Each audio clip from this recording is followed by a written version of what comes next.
So if you're about to throw away the tops of the carrots, don't. I'm about to show you why.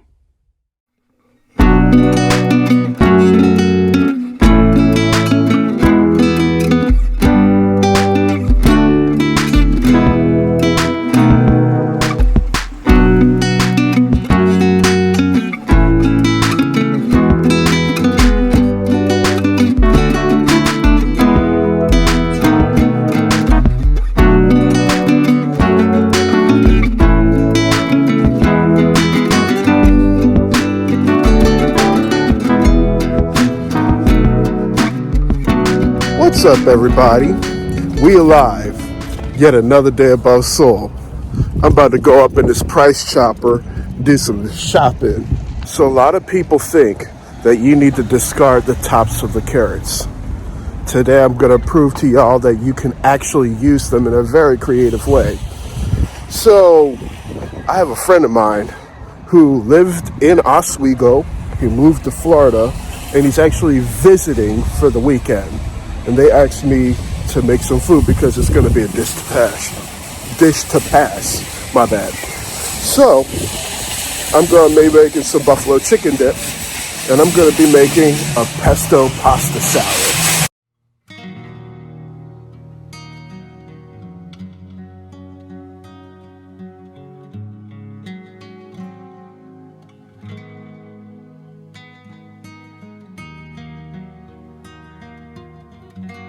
First, we're going to start with the buffalo chicken dip.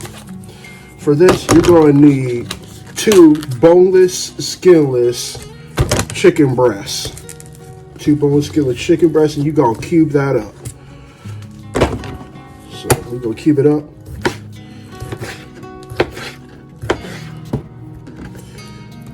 We're going to dice it up after it cooks anyway. This is gonna cook more evenly if we do it like this.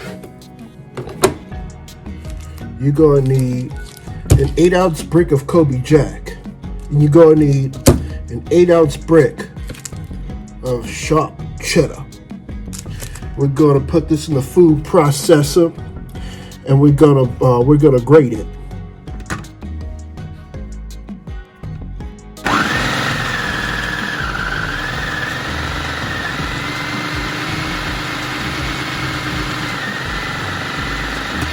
First step we need to do when we're cooking this chicken, we're going to use some of this pan lotion. Yeah, we're going to use some pan lotion and we're going to put it in the skillet like this. Probably about 2 tablespoons of this pan lotion. We're going to gyrate around the pan so that the pan is nice and evenly hot, because we want this chicken to brown. Alright, we got this pan nice and hot. We already cubed up the chicken boobs. So we're going to throw it in a pan like so.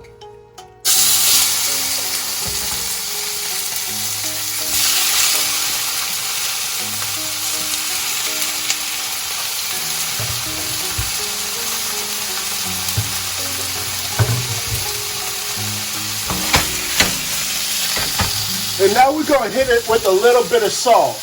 Probably about a teaspoon of salt. Maybe a teaspoon and a half. And then we're going to put in half teaspoon of some black pepper.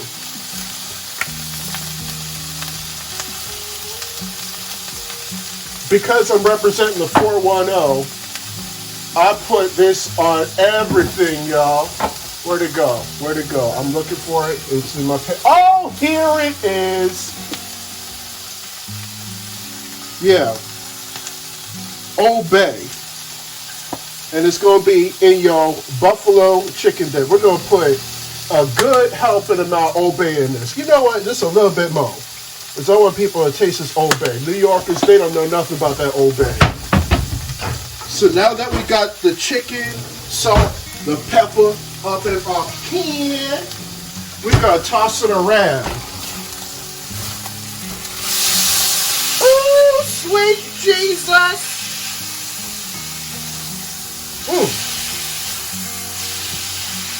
I may or may not have lost track of how much Old Bay I put in it, but I don't care. Old Bay tastes good on everything. Y'all see this chicken? It looks like a golden brown. If y'all ain't satisfied, too bad. I'm gonna throw it into the crock pot on low for 4 hours, so it's gonna cook down anyway. Okay, with our cooked chicken breasts, we're gonna dice them up real fine like this. Just dice them up real fine. It's gonna be like little itty bits of chicken. Now that we cooked our chicken, it's time to assemble everything. So in our crock pot, we already have our mixture of Colby Jack and sharp cheddar. Here's what the chicken should look like, just like this. In you go. Next, we're gonna put a cup of Crystal hot sauce. This is the best hot sauce out there. I may or may not be biased, but I don't care. This hot sauce is on point. You know why? It doesn't taste like technology. Y'all could go ahead and y'all could get Frank's Red hot sauce, but I don't like it. You know why? Because it tastes like technology and it has something called xanthium gum. This has vinegar, aged cayenne pepper, and some salt and pepper. That's it. You're gonna see the difference if you put Frank's Red hot sauce next to Crystal hot sauce. Crystal hot sauce is not gonna separate because it's all natural ingredients. I'm gonna put a little swig of Old Bay up in this as well. Old Bay is the best as well. Yeah, I may be biased, but I don't care. It tastes good. A cup of buttermilk ranch. You can use Hidden Valley if you want, but I'm just going to use the one from Price Chopper because I'm getting reward points toward gas, because gas prices as of right now are too expensive. $4.19 a gallon? I don't think so. I use ranch instead of blue cheese because there are some people out there who are allergic to blue cheese. I know somebody, his face then blew up and he had to go to the hospital because he didn't have an EpiPen on him. I don't want nobody to go through that, so I'm using ranch instead of blue cheese. And if somebody is lactose intolerant, too bad, so sad. This ain't for you. Sorry, not sorry. You're now going to need 2 bricks of plain cream cheese. Both of these are 8 ounces each. These are all the ingredients in your crock pot together. We're gonna mix it up just a tad bit and then we're gonna throw it on low for 4 hours. So I was thinking about what I was gonna make for this potluck, and I'm actually gonna do a bowling tournament tomorrow in Sherrill, and it's about an hour, 15-minute drive. And it's gonna be noon for the check-in. And I'm not gonna have enough time to eat breakfast or lunch, so I said, okay, how am I gonna make this a smart decision? So I thought about making a vegan wrap, a vegan or vegetarian wrap. And since I was going to use these carrots anyway, I might as well use the carrot tops too, so it can be economical. So I'm going to show y'all how I make carrot top and basil pesto. You're going to need at least a cup of these carrot tops, leaves and stems and all. Throw it in your food processor, just like this. And you're also going to need a cup of fresh basil. Cup of fresh basil. Throw that in there like so. Next, you're going to need 3/4 of a cup of extra virgin olive oil. 3/4 of a cup of olive oil. Add more if needed, but it's going to need roughly a 1/3 cup. Just a little bit more. I'll add a little bit more. What the heck? Like that. All right.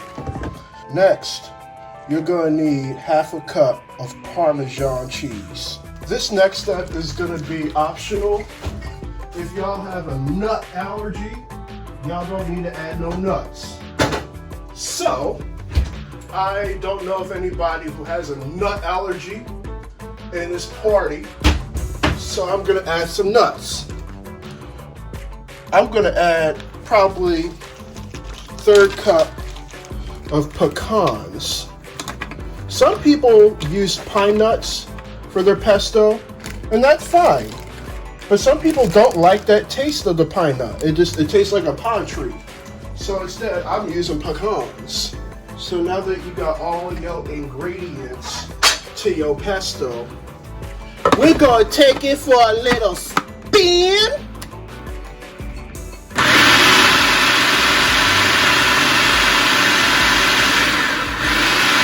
I was right about that olive oil, y'all. I didn't need a 1/3 cup. I needed a 1/2 cup. Because this is a little bit too thick. So I'm gonna add just a little bit more. There we go. Just a little bit extra virgin olive oil. You're also gonna need 2 cloves of garlic. So I'm gonna put 2 cloves in here. This is 1 clove. I'm gonna put 2 cloves. I don't want to put too much garlic in there because too much garlic's gonna not taste right. You're gonna need some some sea salt.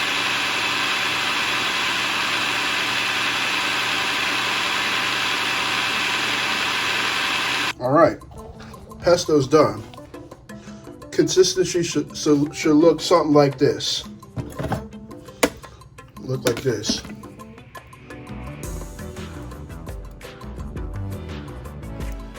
I added the juice of a lemon to get a little bit of a zip to it. And this is some good stuff. Now that we got our water and a hard bowl, we're gonna throw these tortellinis in there.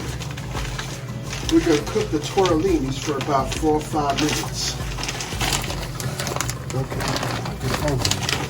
This bag's a little bit stubborn. Okay, now you're open. There we go. Cook these tortellinis for 5 minutes. While I wait for this water to boil, I'm gonna prep the veggies. I'm gonna say we're gonna put in 2 plum tomatoes. We're gonna dice them up just like this. That's 1. My camera is acting a little bit funny. I used the carrots that I already washed and peeled, and I used the tops of. I put it with the tomatoes. We're also going to use this cucumber. We're also going to put a red onion up in here. A little trick. You see this end right here? Don't slice this off if you try to cut an onion. It reduces, you will reduce tears if you leave that end on your onion. I learned that life hack from another chef. Okay, red onions diced in the salad. Oh, by the way, sometimes if you get carrots that are organic, you're going to find that they're very malleable. You know, they can bend easy, but in some cases, they're going to retain their orange and vibrant color. In the case that you can bend them a lot and they don't have a crunch, you could actually restore that crunchiness, and I'm going to tell you how. It is very, very easy. All you got to do is put your carrots in some cold water in an airtight container like this. After that, you throw it in your Frigidaire for 5 hours. After 5, 6, 7 hours, they're going to be crunchy, and then you're good to go. Got the tortellini cooled off. I'm going to put this tortellini with the vegetables. Your pesto should yield about 1.5 cups of pesto sauce. We're going to scoop it in gradually to see the consistency. And this is the part where you can add as much or as little pesto as you want. I'm going to put this much in there. Actually a little more. How about that? Mix it in to see how it looks or tastes. Sometimes you're going to need to taste it. I know my family, you'd be talking about, Drew, why are you always asking my measurements? To make this pesto, It was measured. It was definitely measured. But the finished product, it's good. It can go on top of salmon. It can go on a sandwich. It can go in another salad. You name it. Oh my God. Just look at how vibrant. Look at how vibrant these colors are. Oh, sweet Jesus. I know they are gonna love this pesto pasta. I think you know what? I'm just gonna leave it alone. This is more than enough pesto. This is definitely enough. And then I'm gonna throw it in the Frigidaire until I'm ready to go. After 4 hours, slow cooking on low. This is the buffalo chicken dip. Just look at this.